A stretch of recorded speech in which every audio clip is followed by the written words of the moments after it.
Start చేస్తాను. దేవుని పరిశుద్ధ నామమున మహిమ కలుగును గాక. ప్రభునేశ్వర కృష్ణనామమున మీ అందరికీ నా హృదయపూర్వక వందనాలు తెలియపరుస్తా ఉన్నా. గతించిన కాలమంతా కూడా దేవుడు కాచి కాపాడి తనల కింద భద్రపరిచాడు.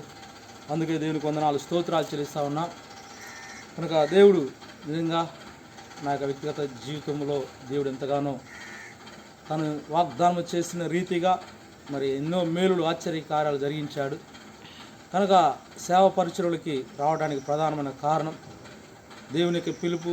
అదేవిధంగా దైవజనులు బిషప్ అపోస్తలులు క్లాన్స్ శాస్త్రి గారు నిజంగా వారు దేవుని యొక్క పిలుపు ఉందని చెప్పి మరణాత బైబిల్ కాలేజీలో చేర్పించి 2 సంవత్సరం ట్రైనింగ్ ఇప్పించి ఇగో మరి ఈ యొక్క షోలింగ్ ప్రాంతంలో సేవ ఇచ్చడానికి దేవుడు ఎంతగానో కృప చూపించాడు. అయితే ఆ క్రమంలో దేవుడు ఇచ్చిన ఒక వాగ్దానం, ఎందుకంటే కాలేజీలో చదువుతున్నప్పుడు నిజంగా నా స్థితి ఏంటి, నిజంగా అయ్యా నేను ఎలా మాట్లాడో నాకు తెలియదు అని దేవుని సన్నిధానంలో ప్రార్థన చేసినప్పుడు ప్రవచన రీతిగా దేవుడు మాట్లాడినటువంటి ఈ యొక్క మాట ఇర్మియా గ్రంథము 1వ అధ్యాయము 5వ వచనము ఇలాగా రాయబడి ఉన్నది. 4-5 వచనాలు. యెహోవా వాక్కు నాకు ప్రత్యక్షమై ఇలాగ సెలవిచ్చెను, గర్భములో నేను నిన్ను రూపింపక మునిపే నిన్ను ఎరిగి తిని, నీవు గర్భం నుండి బయలుపడక మునిపే నేను నిన్ను ప్రతిష్ఠించి తిని, జనమునకు ప్రవక్తగా నిన్ను నియమించి తిని. అందుకు అయ్యో ప్రభువు యెహోవా, చిత్తగించుము, నేను బాలుడనే, మాట్లాడుటకు నాకు శక్తి చాలదని అనగా యెహోవా నాకు సెలవిచ్చెను, నేను బాలుడనవద్దు, నేను నిన్ను పంపు వారి యొద్దకు నీవు పోవలను, నీకాజ్ఞాపించిన సంగతులను నీవు చెప్పవలను, వారికి భయపడకము, నిన్ను విడిపించుటకు నేను నీకు తోడయ్యందును, ఇదే యెహోవా వాక్కు. ఈ సంగమా ప్రియని బిడ్డారా, నిజంగా ఆ రోజున ఇచ్చిన వాగ్దానం బట్టి నిజంగా ఇక షోలింగ్ ప్రాంతంలో తెలియని నిజంగా భాష తెలియని ప్రాంతం అయినప్పుడు కూడాను దేవుడు ప్రేమించి ఒక సంఘముగా ఏర్పాటు చేసి, ఆ సంఘం ఏర్పాటు తర్వాత ఎన్నో ఒడిదుడుకుల మధ్య సంఘము స్థలము కొనాలని నిజంగా ఎంతగానో ప్రయాసపడ్డాం.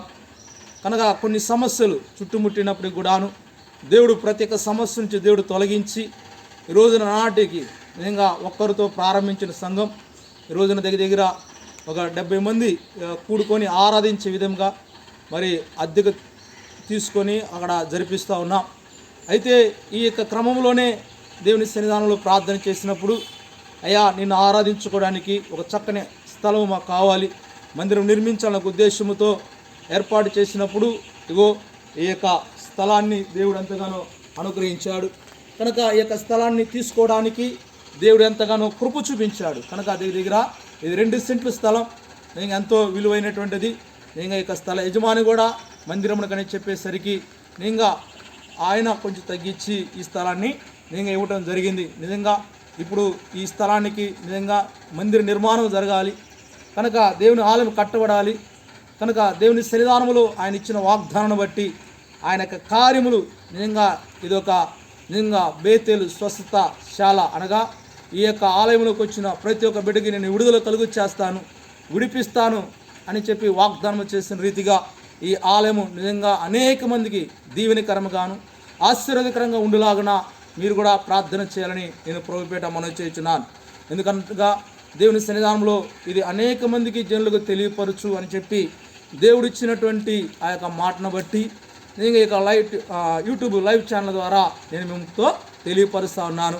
కనుక దైవజనులు ఉండవచ్చు, స్నేహితులు ఉన్నారు, అదేవిధంగా అనేక మంది దేవుని నమ్మిన బిడ్డలు ఉన్నారు.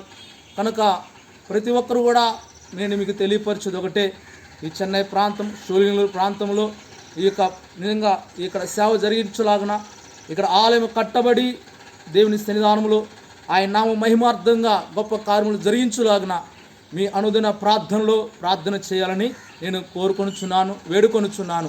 అది మాత్రమే కాదు, దేవుని చిత్తమైతే ఒకవేళ మీకు దేవుడు ఏదైనా తలంపు తలిచినట్లయితే మీ సహకారాన్ని అందించాలని నేను ప్రభుపేట మనవి చేయుచున్నాను.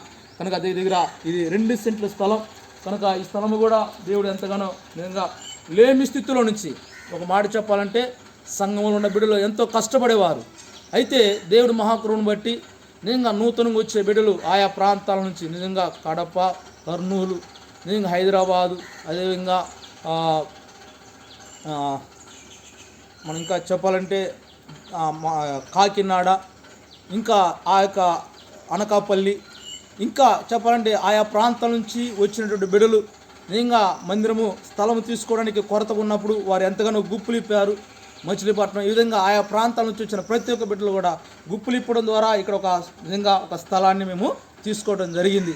కనుక ఇది కట్టబడాలి. దాని కొరకై మీ యొక్క ప్రార్థన అవసరతలో అనుదినము మరి ప్రార్థన చేయాలని, నిజంగా బేతేలు విశ్వాస ప్రార్థన గృహం నిజంగా ఒక స్వస్థశాల దేవుడు అనేక మందికి విడుదలిచ్చే ఒక స్థలముగా దేవుడు దీన్ని నిర్మించాలని మీరు అనుదిన ప్రార్థనలో ప్రార్థించమని నేను కోరుకొనుచున్నాను.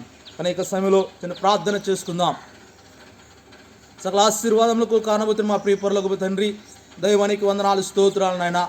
అయ్యా, ఇగో నీ యొక్క ఆలయం నిర్మించడానికి నువ్వు మాకు ఇచ్చిన స్థలముకై నీకు వందనాలు, స్తోత్రాలు చెల్లిస్తున్నాం రాజా.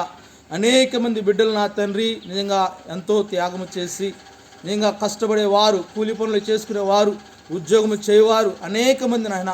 నిజంగా అనేక మంది నా తండ్రి, కొంతమంది దైవజనులు, నిజంగా సేవకురాళ్ళు నాయన, వారి నిజంగా నా తండ్రి వారి గుప్పులు ఇప్పి ఈ యొక్క ఆలయ నిర్మాణం కొరకు నా తండ్రి వారి గుప్పులు ఇప్పుచుండగా ప్రతి ఒక్క బిడ్డను మీరు దీవించండి, ఆశీర్వదించండి అయ్యా. ఇగో నా తండ్రి అయ్యా, భాష తెలియని ప్రాంతంలోనికి నాయన మమ్మల్ని నడిపించారు. అయినప్పుడు కూడా నా తండ్రి నీవిచ్చిన వాగ్దానం బట్టి నువ్వు మాట్లాడు, నేను నీతో మాట్లాడతాను, ఇగో నా క్రియలను అక్కడ జరిగిస్తా అని చెప్పి వాగ్దానం చేసిన రీతిగా అయ్యా మీరు ఒక్కొక్క కార్యము జరిగిస్తున్నందుకై నీకు వందనాలు, స్తోత్రాలు చెల్లిస్తున్నాం రాజా. బలపరచండి అయ్యా, బలపరచండి. ఇంకో నా తండ్రి అనేక మంది నా తండ్రి దాతను లేవనెత్తండి అయ్యా. ఒక్కొక్క బిడ్డ నా తండ్రి మంచి మనసును కలుగు చేసి ఈ ఆలయ నిర్మాణంలో వారు కూడా పాలిభాగస్తులుగా ఉండేలాగున నీవే కృప చూపించి సహాయమును దయచేయమని ప్రార్థన చేయుచున్నాను.